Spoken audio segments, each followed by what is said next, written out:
hence all the clothing indoors. It's a 3-season cabin. This is 4th season coming into 3rd season. Takes a little bit to heat.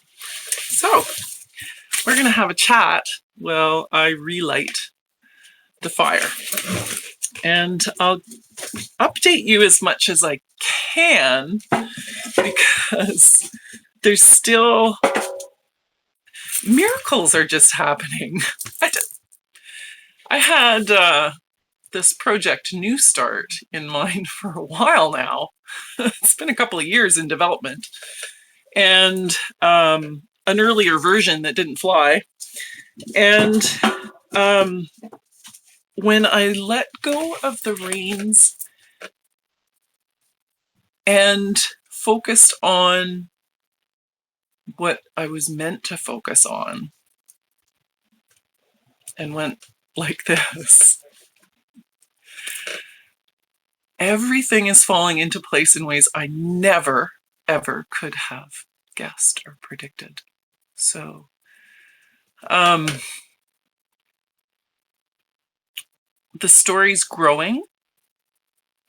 There will be more than just a standard bred getting a new life with an 18-year-old girl. There will be young people coming back into the fold who were once under my wing when they were 10 and 12 years old. They're 27 now.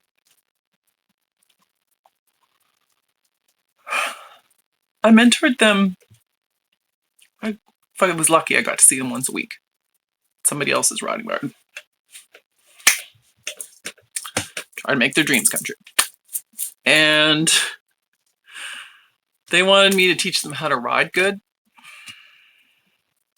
And I couldn't save them from what was happening to them. And I did a presentation to a group of women in 2019. At that point, I had a lump growing in my breast. I was waiting the 4 months it takes to go in between Houston. I have a problem, maybe? And we'll see what that is. It's a 4-month wait in Ontario. No matter how vocal you are, I didn't do anything wrong. That's the system. So in that time period, the day before my double mastectomy in October, you're pretty clear on those days, I gotta tell you, speaking to a group of the most powerful women in North Bay, a group of real movers and shakers. They're pillars of our community over 50. It's Harriet Madigan's group. It goes by another name now, Women to the Power of 10. At that point, it was known as Women Over Fit. Women Over 50 Living Fit, something like that. And I was going in the day before my scheduled double mastectomy to speak to their group, and I blindsided them with a few things. It was a last-minute replacement for my husband's climate science thing, and the day before I'd been at my friend Jan's, who is a spiritual intellectual. She's a cat. She's the cat. And what am I going to say to these women? And we were talking about the realities of some of the kids that I was mentoring. And they were sharing with me what reality looks like, what they have access to when they go to parties. Oh my God, just what people call them, what their torturous lives looked like on social media. There were things I couldn't help them with. So I wanted the ladies to know, what's going on is wrong. I spoke to Jan the day before, and she said, and I have to sort some of this out a little bit more, that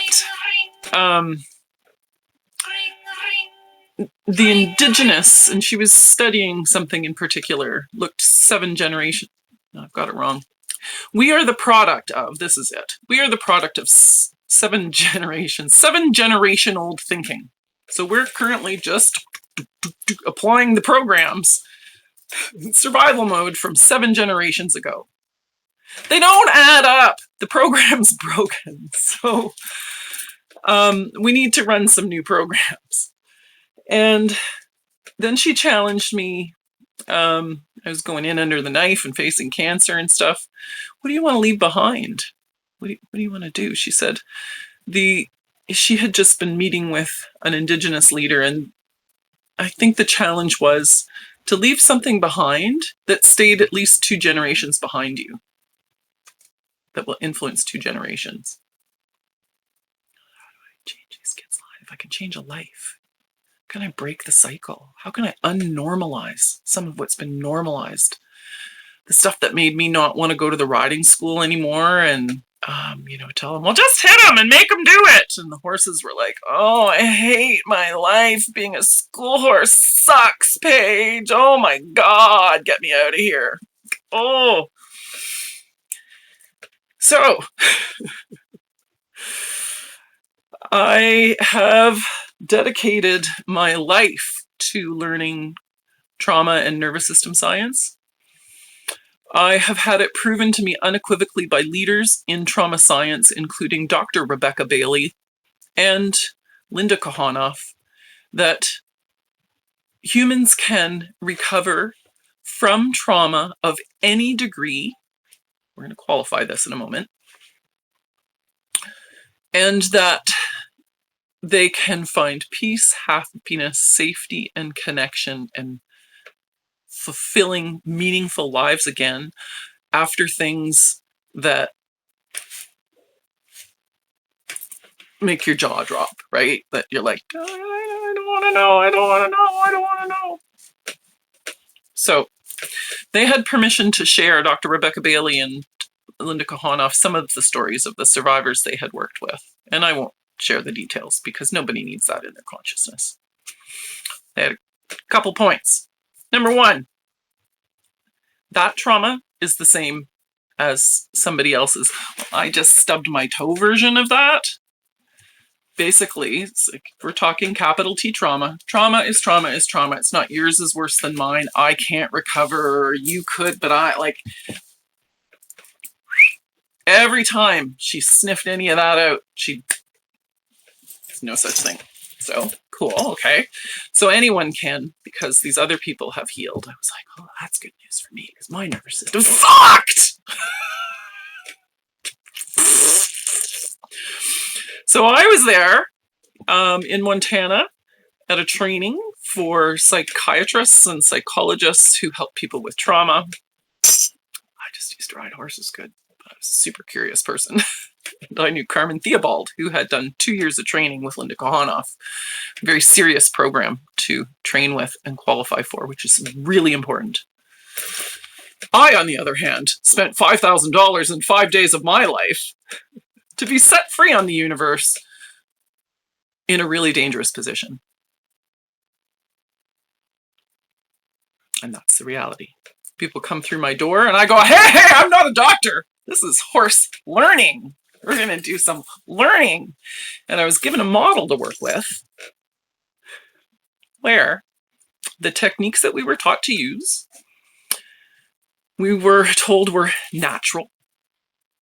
This is what horses did in horses' worlds, that they followed dominance theory, and that we would need to do this to our horses in order for them to tolerate and I like to call them the muggles, but I don't think I'm allowed to say that word because Harry Potter owns it, or What's Her Nuts does.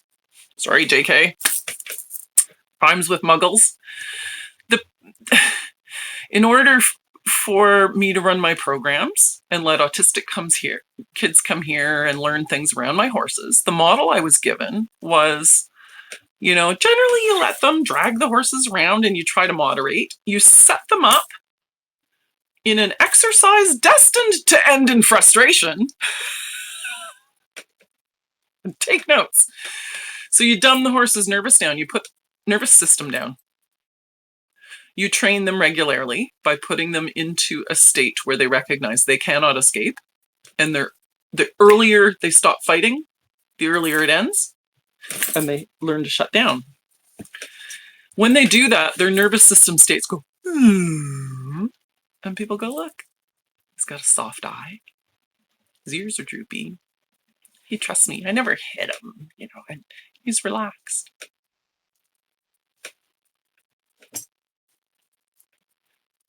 Science says otherwise.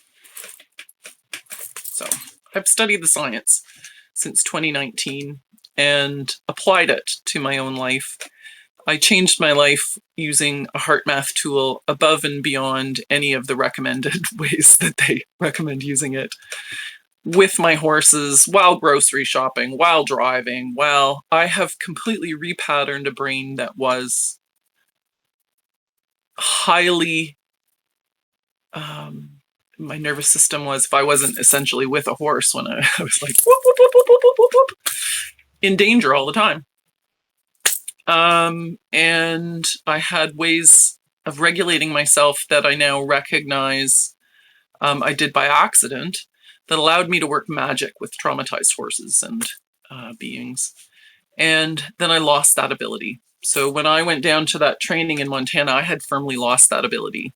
Dogs would bark at me, growl at me. My friend Deb's like, I don't know, he never does that, Paige. Like, I'm not sure why. How's everything going? Oh, super! Right? So I went down to this workshop, a 5-day workshop on how to create safety and connection for your trauma patients so they can move forward. And until they attach safely with you and trust you, and you can create that, they ain't ever going to move forward. And they were teaching techniques and saying that, all of your knowledge will not help them if you show up and your nervous system is dysregulated. They have survived by being specialists at feeling highly dysregulated nervous systems. They understand if you say one thing and you mean another, and they know it's dangerous. They'll never trust you. So how do you establish an honest relationship with your patient without being like, well, today I stubbed my toe and I'm really sad, and and how do you make sure that your nervous system is always regulated? Can you do that? Hold my beer. You can do it in 3 to 5 breaths reliably for the rest of your life, even with shit blowing on around you. They teach this stuff to fighter pilots. They teach it to ER nurses. I taught it to myself. It's something I used to do under pressure automatically before my life went sideways. I lost that ability. In relearning how to do it, I know how to help others now. So in that training, I was expected to be a rock star. That is actually what Rebecca Bailey called me repeatedly. Hey, rock star. You're going to be just... So everybody else that was there was a professional that had a little bit of horse knowledge. And I was the Olympic rider. And they wanted to see me with the horse. We had several facilitators. So the first few days, Rebecca didn't actually get to work with me. Oh, I bet it was amazing. Was she amazing? Was she totally amazing? People were like, I'm showing up pretending everything's all right, not telling anybody about the lump in my breast. And I've just left my husband and my life has gone completely sideways. I'm like, hey, I'm fine. Yeah. Masking up, and my nervous system's like this, right? And we practiced with these machines that essentially measure your Zen, which I'll introduce you to. And mine was like, weep, weep, weep, weep. Pretty resolutely most of the time I was there. The occasional like, woo. And anecdotally, that corresponded to completely different interactions with the horses in that state than in the, So by the end of it, I was outed for having lost the magic. She saw my first session with a horse and said, what happened to you? Said, learning wasn't safe for me. So it's been my life's mission to work on this because I was going to die of cancer and people pleasing and hating my life and not living in line with it. Wasn't enough that I got cancer. I tried a few other ways to reestablish life post all of that weren't quite in line. And I got kicked by a horse a year ago, that sent me from just over center line into the kickboards, ruptured my, it didn't rupture it, it shattered my spleen, ruptured my lung, fractured all the ribs on the left side, and left me nearly dead. I still wasn't living in line with my values. That horse knew that. And they found cancer. So this was, I went through treatment in 2019, had a double mastectomy, chemo, radiation, promised myself I would never do that nonsense again. And then 2 days after they saved my life from the kick, a PET scan found stage 4 metastatic breast cancer in my spine on T5. And it looked ugly and ominous, and it was on its way to being something that was a real problem. And after arguing with them for a while and saying, obviously it's just an injury, they proved to me that no, this is how metastatic breast cancer behaves. It is typically 5 to 6 years later that it might have a recurrence. Here we are. And this is how it behaves. So since then, I've had a one treatment for, well, they treat it twice. So generally with radiation, it takes 25 or 30 times to fry the area they want to fry. And with stereotactic body radiation and this stuff on the spine, they don't fuck around. They grab that little dial and they turn it up to 11. And they hit it hard twice. And they say, like, really, really, really, don't move. Sure, okay. So they get extra specially accurate and they turn it up to 11 and they call it stereotactic body radiation. And so far, that has worked. So that tumor I got a picture of last week and it looks like this. It's just, mission is, it's not going to accomplish its mission. So it's done. They've been watching one on C7, and the last time they said it grew by 1 micro whatever. And one doctor said it was just 1 micro whatever. We're fine. We'll keep watching it. And the other doctor said it grew a micro whatever. I got a radar gun. I want to zap it. It's like, whoa! Put down the gun. How big is it? Where is it? What's it going to do? Am I doing all the things that I can do for my health? No! Because I've been struggling on ODSP and trying to get healthy. I get access to some things and then I can't afford them. I get access to other things and I can't afford them. And I've been under constant stress of not enough. So I was like, let me work on getting some of my other needs met. And you take a picture of that again in 3 months. That took some kahunas and some flack. And guess what? Hasn't changed a bit. So I'm glad. There's just all kinds of risks to that radiation. But survey says there's some other signs of progression of disease. And little spots scattered here and there. So, like, you're looking down the barrel of the gun. What you gonna do now, Paige? Hold my beer. So we are, alongside allopathic medicine, now going to be able to access the full range of naturopathic remedies that have not yet been in my accessibility. I haven't been able to access them. I have a 1-year project coming together to support the creation of a film that will change how, through a story about horses, how we see possibility in our own lives. You will see me come back to a group of girls that I couldn't help. But I can now. You'll see me make a difference for standardbreds because they need help. And you'll see me be honest with the biggest demographic moving this whole equine industry. The equine industry is moved by aging adult amateurs, and most of them are women. They're getting older and less flexible, and their nerves are a little less. And you know what? They never really felt good about some of what they were learning when they were showing up for their riding lessons anyway.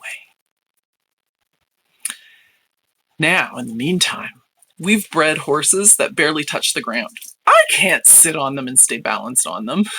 And I'm not going to try anymore. Maybe you shouldn't either. And if you want to, I'm going to challenge you to A, have some props, and B, do some exercises. And be super honest with you about your expectations. I'm going to propose that there are things that you can practice off a horse's back that's going to make your horse's life so much better. I'm going to drag a simulator around with me everywhere I go and do pop-up horsecraft sessions on a pay-what-you-can model towards what I'm supporting, and teach people what they need to understand about their own nervous systems, the fact that they can hack into them at will and within 3 to 5 breaths find the state that they need to be in for their horse to trust them. Or else they may as well go home. I can't teach them anything. You're wasting your money if you want a riding lesson from me. But if you can show up like this, and if you understand these things about horses and we give them an environment that horses need, so we're going to make everyone who goes to riding lessons species literate, and we're going to embed this material in the structure of non-riding programs that people can add value to so their horses don't have to work so hard. And we will have this knowledge embedded in to requirements. If somebody is profiting from using a horse in the horse industry, they should prove they know how it thinks and what it needs, and they're providing those things. So I'm about to destabilize and unnormalize a lot of what I grew up with. I am the descendant of Paige Lockton, one of the toughest, stringiest, saddest, unluckiest cowboys in the West. I'm also the descendant of Arthur Tighe, a man who in the late 1800s and early 1900s with a mangled hand drove 10 horse hitches and made a living being essentially the transport truck driver of the era, moving logs and settling the West. I was taught by cavalry officers. In my day, in my sport, you fell off 3 times before you were allowed to go home crying. You got back on again. Proof of that resides in my spine. I have 2 previously undiagnosed fractures in my spine that I rode through because my mentors said, get the fuck back on the horse. Time's wasting. You might have a time penalty. Get across the finish line. I come from tough people. I think we can afford to be softer now. I think we have so much has changed in the 7 generations of programming that we're carrying forward. Having questioned them, having had dominance theory questioned and spent the last few years practicing liberty work, our positive training, and figuring out where it fits into this, wildly polarized horse world, I'm coming down the muddy middle and I'm showing people what it's like to question everything you thought you knew was true. I was an Olympian. I've questioned everything I thought I knew was true.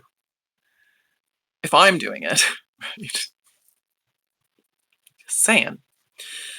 So I think that probably the average aging adult amateur horse lover wants to leave their desk jobs or their day jobs and show up and breathe a sigh of relief and have some sort of smooth connection and an objective they go about with the horse they spend their time with that's making both of them happy. We've got mutual respect, trust, and mutual benefit. And I'm thinking, most of my friends that are like, gosh, if I could just come and ride one of your horses around, Like hack around the field once or something. What do they want to do on a horse's back? There isn't anything that you couldn't do out here in the field that I wouldn't want to do on a horse on a standard bred. And it'll take you all day long for the rest of its life. It won't complain. It'll show up and do its job and be fucking grateful it isn't going down the road in an Amish buggy. Because after the Amish buggy, things go sideways. And they only keep them for as long as they're a decent investment. Life for a standard bred is so bad that an old-timer friend of my dad's once said, I'd druther be an anvil than a standard bred. Because they take such a fucking pounding. They race weekly for their whole lives. 8, 9, 10, they're still racing. Thoroughbreds, maybe every 6 weeks. 3, 4 years old, they're done. Thoroughbreds, so some people don't know the difference, are like giving your teenager the keys to the Ferrari and the kid's never driven a clutch or anything and like saying, yeah, see ya, have a nice day. Or getting in beside him in the Chevette or the Volvo or something, right? We've got the Volvo. It's the standard bred. So I grew up with them. My dad is a standard bred guy. All his friends, I mean, they're the working class racehorse. You can afford a standard bred. And we had broodmares and foals and stallions, and I could manage them when I was 10 years old. Granted, I was already about 6 feet tall, but still, they are easy. And they can, I have some hills and valleys and banks and ditches, and they can organize and learn how to use their bodies at canter. Although it takes some time. They can travel around here in balance and think it's fun to do this stuff. So we're starting over with a standard bred and a group of girls who are bringing me their horses and giving me their trust, and they won't get on their backs again until those horses invite them. You're not going to see all of what that looks like until we're out the other side. We're going to do it in a closed, safe environment and with support and with cameras, and it isn't going to be easy. It wasn't for me. And we're going to learn a lot out the other end and turn it into a documentary called Begin and Begin Again. And I need help with the second part. Begin and begin again. Blah, blah, blah, blah, blah, blah, blah, blah, blah, blah. So it's like one woman, stage 4 cancer, whatever, showing what can you do in a year? Can I make a difference in the horse industry? Oh, you never make a difference. Never make a difference. Yeah? Hold my beer. I got shit to do. I got shit to do. Yeah, I got a song for you too, and we'll do that one next time. I got shit to do. I got shit to do, and I got a team now. So all of a sudden, I have people showing up here going, oh yeah, my dad likes to drive heavy machinery. We can, resand that, and we can fix that. And this farm, whose infrastructure was once magnificent, has fallen apart. It's old now, right? I'm one woman. And now I'm not one woman anymore. I've got people saying, well, I could do that. Oh, I could do that. I could do that. We can get that. And it's now not Mission Impossible anymore. So in 2019, at the same time as I was carrying this lump around and I was going to Montana and having these epiphanical moments, knowing that if people understood that they could do this, they could take control of their lives, and I could help horse people be better, but there's always like the bigger mission, right?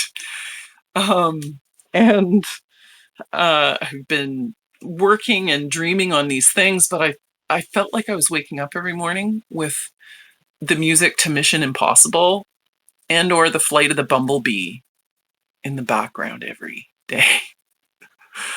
And I was given a mission by my horses.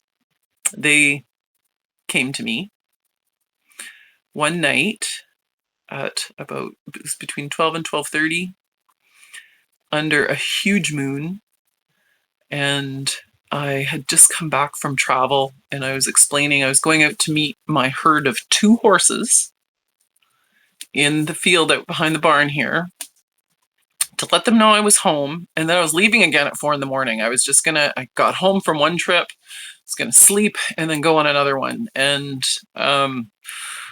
I went out to call them the way I always call them. And I called O'Reilly. I did O'Reilly's call. So my horses have the same whistle and the same name, so they know when I'm calling them in. And it was, I can't whistle as well as I used to.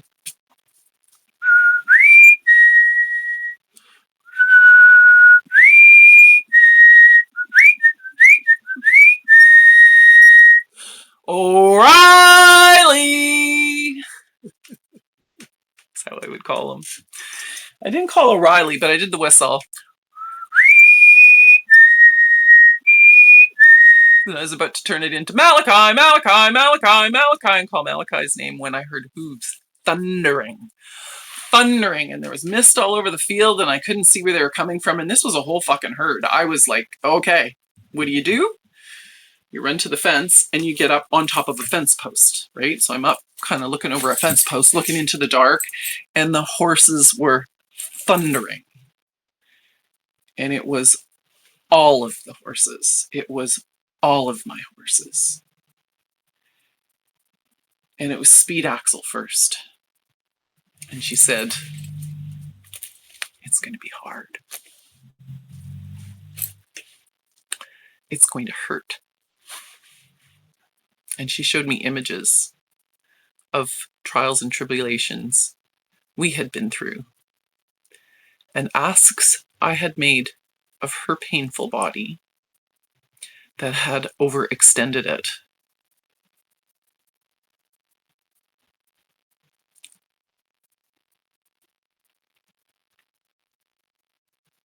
I fell on my knees. So sorry. It's okay.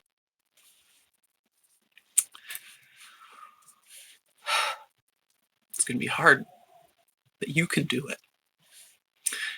And there was O'Reilly. There were images of O'Reilly and Topsy Turvy and the horses that I used to ship to ski hills and trot and gallop up and down the ski hills until they were fit enough to gallop 12.5 minutes at a full gallop and jump 40 obstacles on a cross-country course after doing a 5-minute steeplechase and 20 kilometers of roads and tracks. These are the fittest athletes in the world. We pushed what was possible for horses and humans. Testing, it used to be an old military test. It was a test of military might. Are you prepared for war? If you give this man a mission, can he get over anything? How far can he run? How fast? What does the horse jump? So that has been my shaping. And I am here out the other side, ready to distill all of this into a new generation and a new way to be with horses. I don't need to climb on them. Thank God it doesn't need to be a thoroughbred. It's going to be standard breds. But I don't need to climb on them to have a good time. I can show you, if you are perhaps too old and decrepit to ride anymore, how you can have a good time with a horse. I can show you how, if you are going to ride, you can do less damage by using treeless saddles, bareback pads, ropes around the neck. I can show you how you can get more buy-in and enthusiasm, which to you looks like obedience, right? And in a way that makes you feel good at the end of the day, and in a way that as you build a relationship, your relationship feels like a relationship of mutual benefit with your horse. And I have the tools now. So my community is wrapping around me. The things I've struggled to access are being made available to me in terms of services and products. And I'm looking for 12 monthly sponsors for the new start horse. The other girls, thankfully, are quite successful and will come and pay their own way. But our new start girl needs a new start. She's a military kid turning 18, and her mom has saved up 3 times over the last 5 years for a horse, and 3 times had it depleted because people are in need that she knows, and she's lent them money. So we're going to get her through her first year of horse ownership, set her up with everything she needs to know. She's going to apply all of these learning theories and be in a 1-year program with me. And we'll document every inch of it. And you'll watch a movie out the other side that'll make you laugh and cry. And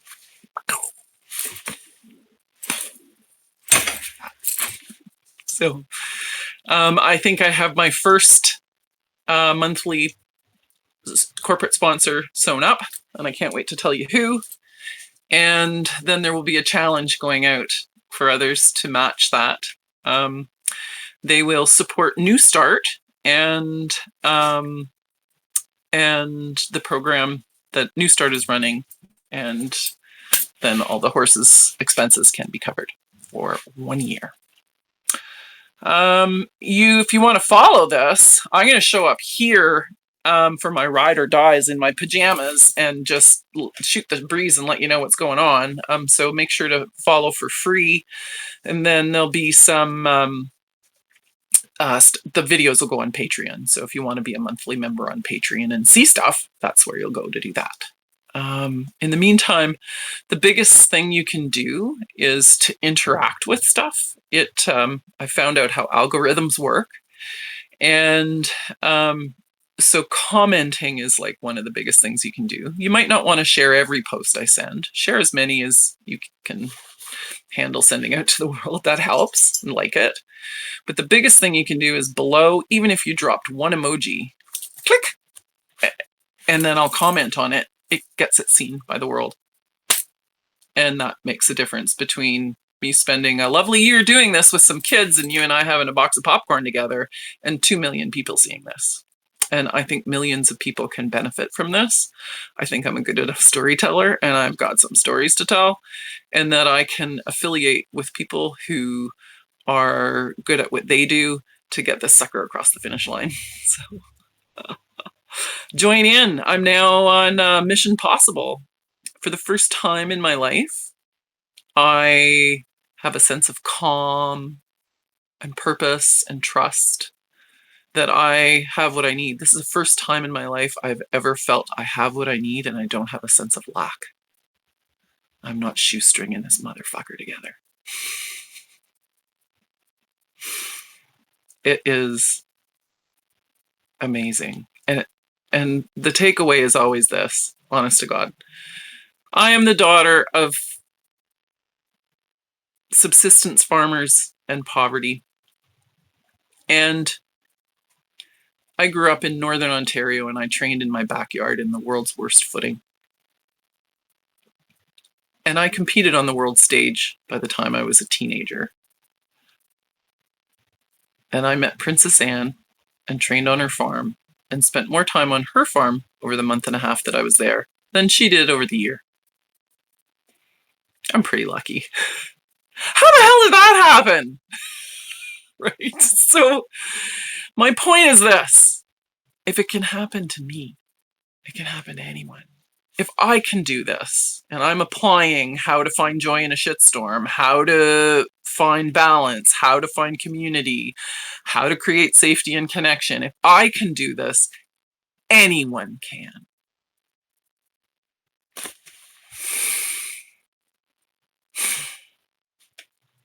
That's a good thing you're not here. Thanks for being there with me. And we'll just see how this grows. I can't wait to tell you about the other cast of characters that's joining me here in my backyard now. My barn's filling. I'm having to empty chickens out of stalls and put horses in them. It's amazing. And I'm going to show them what I wished I could have done with them when they were 10 and 12 years old. I love you guys.